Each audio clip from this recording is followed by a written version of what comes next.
Welcome to Great Institute. So here we are going to discuss the next topic, magnetism. So here magnetism, అయస్కాంతత్వం ఈ topic లో నుంచి మనకి minimum మళ్ళీ 1 mark రావడానికి అవకాశం ఉంది. సో అవి ఏంటియో చూద్దాం ఒకసారి. సో ఫస్ట్ వన్, అసలు మ్యాగ్నెటిజం ని మ్యాగ్నెట్ ఎవరు కనుగొన్నారు? కనుగొన్నది మాగ్నస్, ఒక షెపర్డ్ గొర్రెల కాపరి కనుగొన్నాడు. ఎక్కడ కనుగొన్నాడు? Discovered at Magnesia, the place Magnesia. మరి భూమి మీద సహజ సిద్ధంగా లభించే ఆకర్షణ శక్తి కలిగిన రాళ్లను ఏమంటారు? లోడ్ స్టోన్ అని చెప్తాం. లోడ్ స్టోన్ ఫార్ములా ఏంటిది అని అంటే Fe3O4. దీంట్లో నుంచి కూడా మనకు క్వశ్చన్స్ ఉన్నాయి. ఐరన్ ఓర్స్ ఉంటాయి.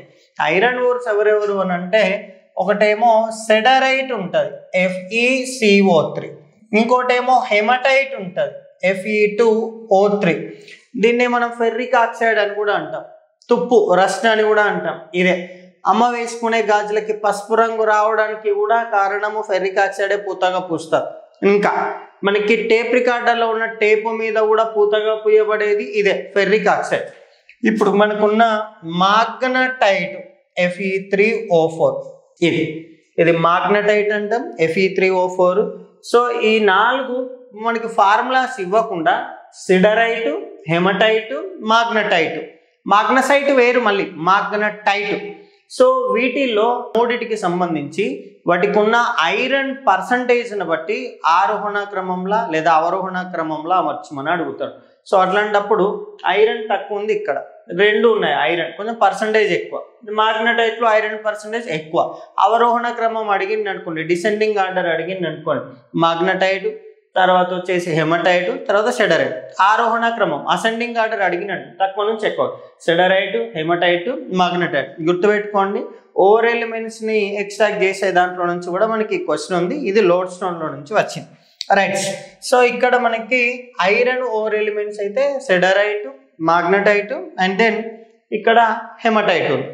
సో ఇప్పుడు మనకి భూమి మీద ఇప్పటి వరకు లభిస్తున్న బలమైన అయస్కాంతం ఏది? ద స్ట్రాంగెస్ట్ మ్యాగ్నెట్ నియోడైమియం అని చెప్తాం. Neodymium is the strongest magnet ever on the earth. ఇది మనకి మరి ఇప్పుడు మనకు ఉన్నటువంటి భూమి మీద అయస్కాంతత్వం ఎంత ఎత్తు వరకు ఎక్స్పాండ్ అయి ఉంది? 5,28,000 కిలోమీటర్స్ వరకు ఎక్స్పాండ్ అయి ఉంది. ఇది 5,28,000 కిలోమీటర్ల వరకు. మరి భూమికి సంబంధించిన నార్త్ పోలు, సౌత్ పోలు అసలు ఇవి ఎట్లా డిస్కవర్ చేయబడ్డాయి ఒకసారి చూద్దాం. Assume this is our earth. దీంట్లో నార్త్ పోల్కి సౌత్ పోల్కి ఈ డిస్కషన్ చూద్దాం. భూమికి సంబంధించిన నార్త్ పోల్ని ఎవరు కనుగొన్నారు? John Ross. ఇది కనుగొన్నది జాన్ రాస్. మరి సౌత్ పోల్ ఎవరు కనుక్కున్నారు? It was discovered by Shackleton. Shackleton. మరి నార్త్ పోల్ని ఎక్కడ కనుగొన్నారు? Felix, the place Felix. మరి సౌత్ పోల్ని ఎక్కడ కనుక్కున్నారు? South Victoria. South Victoria. మరి నార్త్ పోల్ దగ్గర పడే లైట్ రేస్ ఏమన్నారు? అరోరా బొరియాలిస్. అరోరా బొరియాలిస్. మరి ఇక్కడ సౌత్ పోల్ దగ్గర పడే లైట్ రేస్ ఏమన్నారు? Aurora australis. ఇండియాలో ఇప్పుడు దీనికి సంబంధించినటువంటి జియోగ్రఫికల్ ఎర్త్ని, మనకి మ్యాగ్నెటిజంని స్టడీ చేయడానికి ఎస్టాబ్లిష్ అయిన ఇన్స్టిట్యూట్ నేమ్ ఏంటిది? Indian institute of geomagnetism. భారతదేశంలో భూ అయస్కాంతత్వాన్ని అధ్యయనం చేయడానికి ఉన్న సంస్థ Indian institute of geomagnetism. దీని హెడ్ ఆఫీస్ ఎక్కడ ఉంది? ముంబై. ముంబైలో ఉంది, రైట్. సో ఇక్కడ మనకి ఈ భూమికి సంబంధించిన ఈ అయస్కాంతత్వాన్ని అధ్యయనం చేయడానికి, దీన్ని స్టడీ చేయడానికి మనకి ఏ ఫ్యాక్టర్స్ కావాలి? What factors required to explain the geomagnetism or earth's magnetism? దానికి మనకి 3 ఫ్యాక్టర్స్ కావాలి. నెంబర్ 1 హారిజాంటల్ లైన్, యామ్యోత్తర రేఖ అంటారు, లేదా క్షితిజ సమాంతర రేఖ అని అంటాం. Number 1. Number 2 declination. Number 3 inclination or dip. ఇక్కడ డిక్లినేషన్ అని అంటే దిక్పాతము అని అంటాం, ఇంక్లినేషన్ అంటేనేమో అవపాతము అని అంటాం. ఇప్పుడు మనకి ఎర్త్కు సంబంధించినవి ఎక్స్ప్లెయిన్ చేయడానికి ఈ 3 కావాలి. ఒకసారి చూద్దాం.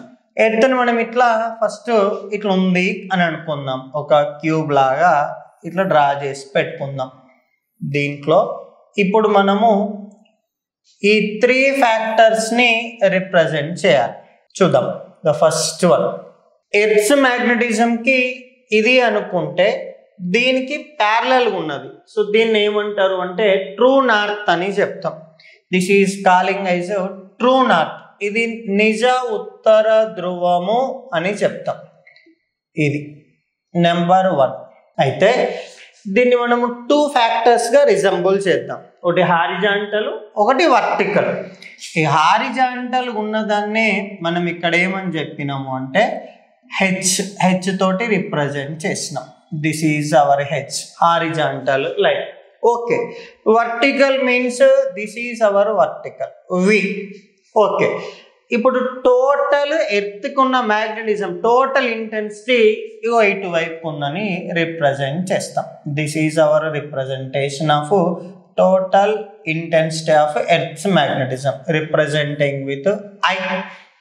ఇప్పుడు మనకి ఈ 2 కావాలి, declination, inclination. However we got the horizontal line. Okay. ఇప్పుడు ఏం కావాలి? డిక్లినేషన్ ఒకటి, ఇంక్లినేషన్ ఒకటి. So declination means what? అసలు దిక్పాతము అంటే ఏంటిది? సో దిక్పాతము గురించి డిస్కషన్ చేయాలి అంటే నిజ ఉత్తర ధ్రువానికి క్షితిజ సమాంతర అంశానికి ఈ మధ్య ఉన్న కోణాన్ని మనం డిక్లినేషన్ అని పిలుస్తాం. This is declination. నెంబర్ 1. మరి అవపాతము లేదా డిప్ ఇదేంటిది? ఇక్కడ ఈ యామ్యోత్తర రేఖ హెచ్, మరి total intensity of H magnetism, ఈ రెండిటి మధ్య కోణాన్ని దీన్ని ఇంక్లినేషన్ అని చెప్తాం. ఇది అవపాతము.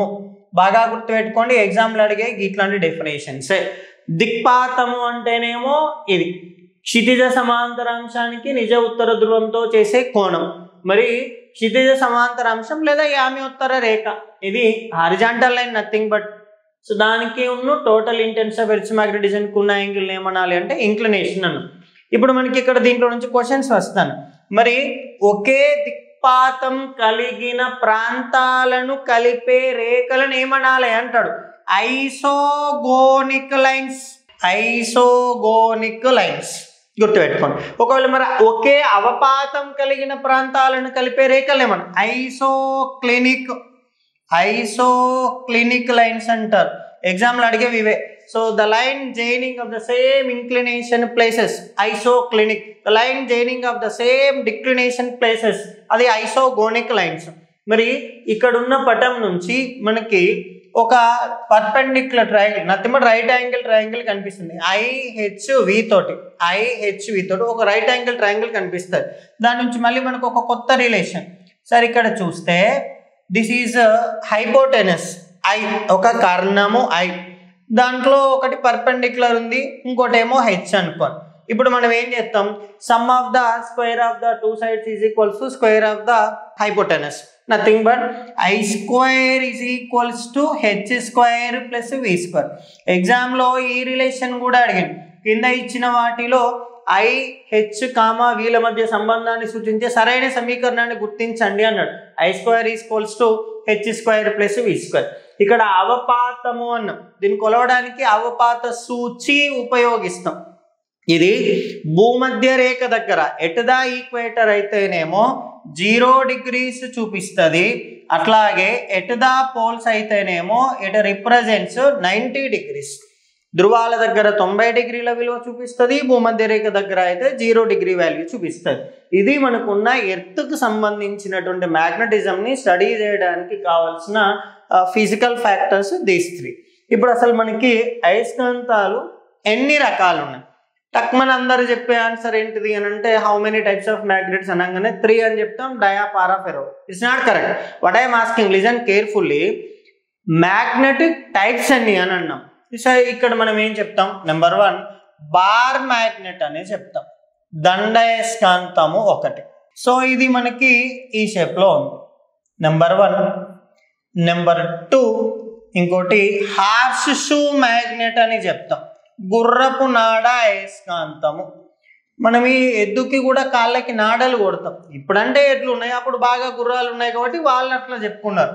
హార్స్ షూ మ్యాగ్నెట్ అంటే ఇగో ఇలా ఉంటుంది, యూ షేప్లో ఇది. సో ఇది హార్స్ షూ మ్యాగ్నెట్ అని చెప్పినాం. నెక్స్ట్ అట్లాగే మనకి సర్క్యులర్ మ్యాగ్నెట్ అని ఉంది, సర్క్యులర్ వృత్తాకార అయస్కాంతము అని అన్నాం. ఇట్లా అంటే so these many types of magnets, ఇవి టైప్స్ ఆఫ్ మ్యాగ్నెట్స్ అని అంటే. మరి ఈ మ్యాగ్నెట్కి ఏ ప్రాపర్టీస్ ఉంటాయి? ప్రాపర్టీస్ ఆఫ్ ద మ్యాగ్నెట్స్ కావాలి. ప్రాపర్టీస్ ఆఫ్ ద మ్యాగ్నెట్స్ కావాలి అని అంటే ఒకటి, నెంబర్ 1 ఈ ప్రాపర్టీస్ డిస్కస్ చేసేటప్పుడు లైక్ పోల్స్ అన్నాడు అనుకోండి, ధ్రువాలు అని ఉంటాయి. మ్యాగ్నెట్కి ఉండేటివి ధ్రువాలు, ఎలక్ట్రిసిటీ డిస్కస్ చేస్తేనేమో ఛార్జెస్, అవి ప్లస్ మైనస్. ఇక్కడ డిస్కషన్ తీసుకునేటివి ఏంటివంటే పోల్స్, నార్త్ సౌత్ అని చెప్తాం. సో 2 సజాతీయ ధ్రువాలు ఉన్నాయి అనుకోండి, అంటే లైక్ పోల్స్ 2 సేమ్ ఉన్నాయి, north north are south south ఉందనుకోండి. సో ద రిపల్స్, అవి వికర్షించుకుంటాయి, వికర్షిస్తాయి. సేమ్ ఉంటాయి, వికర్షించుకుంటాయి, రిపల్స్. ఒకవేళ 2 వేరు ఉన్నాయి, unlike poles, either north south or south north ఇట్లా ఉన్నాయి అనుకోండి, they attract with each other. విజాతీయ ధ్రువాలు అయితేనేమో ఆకర్షిస్తాయి, సజాతీయ ధ్రువాలు అయితేనేమో వికర్షించుకుంటాయి. రైట్. నెక్స్ట్ మరి ఒకటే పోల్ ఉన్నది ఉంటుందా? Isolated poles does not exist. ఓ సింగిల్ పోల్ ఎప్పుడు కూడా ఉండదు. మోనోపోల్స్ డస్ నాట్, మోనోపోల్స్ అయితే isolated poles does not exist. ఒకటే ధ్రువం ఉన్న అయస్కాంతం ఉండదు ఎప్పుడు కూడా. It is always exist dipole. ఎప్పుడున్నా కూడా 2 ధ్రువాలుగా ఉంటుంది, అందుకే దాన్ని డైపోల్ అని చెప్తాం. నెక్స్ట్ ఇప్పుడు దీన్ని గనక మనము మిడ్ పాయింట్ నుంచి గనక if we suspend freely in the air, ఒక దండాయస్కాంతం తీసుకొని దాన్ని గనక మనం దాని మాధ్యమిక బిందువు నుంచి గనక గాలిలో స్వేచ్ఛగా వేలాడదీస్తే అది ఎప్పుడు ఉత్తర దక్షిణ ధ్రువాలనే సూచిస్తుంది. దీన్నే ఏమంటారు అని అంటే దిశాధర్మం అంటాం, డైరెక్షన్ ప్రాపర్టీ అని చెప్తాం. With this direction property Chinese discovered compass. This compass using in the navigation. ఈ నావిగేషన్ లో ఎవరిని యూజ్ చేయాలి అని అంటే compass. What is the working principle of compass అని అడిగితే డైరెక్షన్ ప్రాపర్టీ. దిశాధర్మం ఆధారంగా దిక్సూచి పనిచేస్తే దిక్సూచి కనుక్కున్నది చైనీయులు, చైనీయులు కనుక్కున్న కంపాస్ని ఎక్కడ వాడాలి అని అంటే నావిగేషన్, నావికాయానంలో ఉపయోగిస్తాం. If you break tiny pieces of the magnet, ప్రతి మ్యాగ్నెట్ కూడా మీరు ఎన్ని చిన్న ముక్కలుగా చేసినా ప్రతి చిన్న ముక్క మళ్ళీ అయస్కాంతం వలె ప్రవర్తిస్తుంది. అలాగే ఇప్పుడు ఇంకోటి ఉంది, మ్యాగ్నెటిక్ లైన్స్ ఆఫ్ ఫోర్స్. ఈ మధ్య కాలంలో మనకి ఇది బాగా అడుగుతాడు, మ్యాగ్నెటిక్ లైన్స్ ఆఫ్ ఫోర్స్ ఏంటిది అసలు? These are just imaginary lines. ఇవి కేవలం ఊహాజనిత రేఖలు ఉన్నాయని అనుకుంటాం అంతే. సో ఇప్పుడు మనకి ఇది ఒక బార్ మ్యాగ్నెట్ అనుకుందాం, north and south. Right side ఏమో అవుట్ సైడ్ అందాం, ఇది బయటి వైపు అని అందాం, ఇది ఇన్సైడ్ అని అందాం. ఇప్పుడు ఇక్కడ ఇవి జస్ట్ ఇమాజినరీ లైన్స్. ఈ ప్రాపర్టీస్ని స్టేట్మెంట్స్లలో కొట్టి వాడు ఎగ్జామ్లో సరైన వాక్యం సరికాని వాక్యం గుర్తించమని అడుగుతాడు. కొంచెం జాగ్రత్తగా ఉండండి దీని విషయంలో. ఇక్కడ ఏం చెప్తుందంటే outside of the bar magnet, బయటి వైపు అయితే these lines start from the north pole and end on the south pole. Number 1 start from the north pole and end on the south pole. ఇది బయట వైపు అయితే. మరి లోపలి వైపు అయితేనేమో దండయస్కంతానికి బార్ మ్యాగ్నెట్కి the start from the south pole and end on the north pole. Please try to understand the difference in the arrow marks. So outside రాసినప్పుడేమో యారో మార్క్స్ డౌన్వర్డ్స్ ఉన్నాయి, ఇన్సైడ్ రాసేటప్పుడేమో యారో మార్క్స్ అప్వర్డ్స్ ఉన్నాయి. So ఇక్కడ లోపలి వైపు అయితేనేమో మనకున్న అయస్కాంత బలరేఖలు సౌత్ దగ్గర స్టార్ట్ అయ్యి నార్త్ దగ్గర ఎండ్ అవుతున్నాయి. ఇవి ఎప్పుడు కూడా ఖండించుకో, they never intersect with each other. మనం ఎక్కడా కూడా ఒక లైన్ ఇంకో లైన్ ఇట్లా ఇంటర్సెక్ట్ చేసి రాయలేదు. They never intersect with each other. And one more, you see they are completely closed loops. Closed loops అంటే they have the starting point and they have the end point. అందుకే వాటిని సంవృత వలయాలు అని చెప్తాం. ఒకవేళ ఇవి కనుక దగ్గర ఉన్నాయి అనుకోవాలి, if the crowded with each other, the magnetic lines of force are crowded with each other, that is a strong magnet, దాన్ని బలమైన అయస్కాంతం అని. ఒకవేళ these lines are far away from each other, it is said to be weak magnet, దాన్ని బలహీన అయస్కాంతం అని అంటాం. ఇవి మనకున్న మ్యాగ్నెటిక్ లైన్స్ ఆఫ్ ఫోర్స్ గురించి.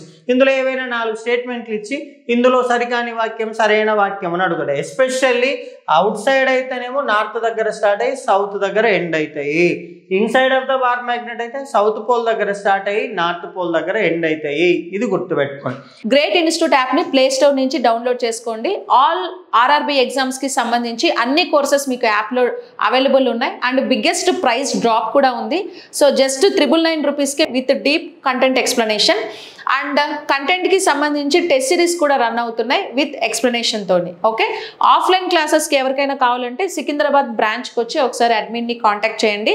ఇక్కడ మనకి కాంటాక్ట్ నెంబర్ ఉంది కదా, సో ఈ కాంటాక్ట్ నెంబర్ని కాంటాక్ట్ చేస్తే మీకు ఆఫ్లైన్ అడ్మిషన్స్, ఆన్లైన్ అడ్మిషన్స్ ఏ డౌట్స్ ఉన్నా కూడా మీకు క్లారిఫై అవుతుంది. ఓకే,